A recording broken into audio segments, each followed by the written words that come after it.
আজকের এই র্যালি নিয়ে কি বলুন? সারা দেশে একই আওয়াজ, ভারতীয় জনতা পার্টি যারা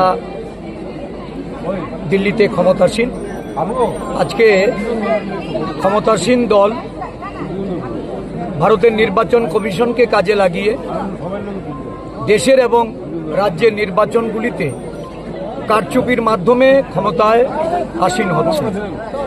এই ক্ষমতায় অধিষ্ঠিত হওয়ার যে চাবিকাঠি, ভারতবর্ষের নির্বাচন কমিশনকে তারা একটা শাখা সংগঠন রূপে ব্যবহার করে তুতা পাখির মতো যা বলা হচ্ছে, নির্বাচন কমিশন তাদের নির্দেশ মেনে সেই কাজেই তারা চালিয়ে যাচ্ছেন।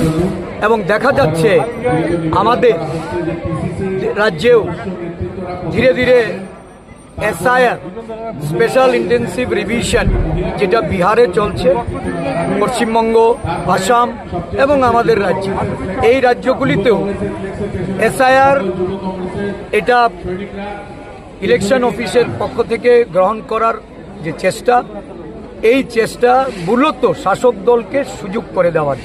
শাসক দলের সুবিধাতে ইলেকশন কমিশন নগ্নভাবে কাজ করছে। তার বিরুদ্ধে সারা দেশ জুড়ে যে ভোট চোর, গদি চোর, মানে যারা বিগত পার্লামেন্ট ইলেকশন, হরিয়ানা, মধ্যপ্রদেশ, মহারাষ্ট্র, এই সমস্ত রাজ্যে ভোট চুরি করে ক্ষমতাসীন হয়েছে, তাদের বিরুদ্ধে গদি ছাড়ার আহ্বান রেখে সারা দেশে কংগ্রেস কর্মীরা রাস্তায় নেমেছে।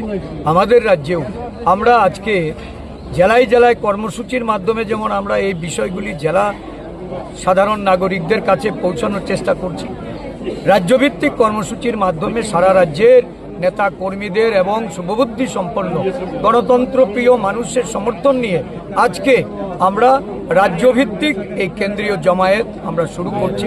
প্রেস ক্লাব থেকে আমাদের এই র্যালি শুরু হবে। এই প্রতিবাদ বিক্ষোভ মিছিল এটা মহাকরণমুখী হবে।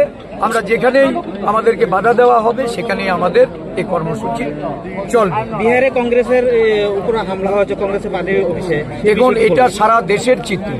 ভারতীয় জনতা পার্টি তারা জানে যে বিরোধী দলগুলিকে যদি তাদের রাজনৈতিক ক্রিয়াকর্ম করতে দেওয়া হয়, সাধারণ মানুষ যেভাবে বিরোধী দলের কর্মসূচিতে যুক্ত হচ্ছে, বিশেষ করে বিহারে লাখো লাখো লোক জননায়ক রাহুল গান্ধীর এই যে ভোটের অধিকার যাত্রা, এই কর্মসূচিতে তারা সমর্থনে এগিয়ে আসছে, অংশগ্রহণ করছে, এই দেখে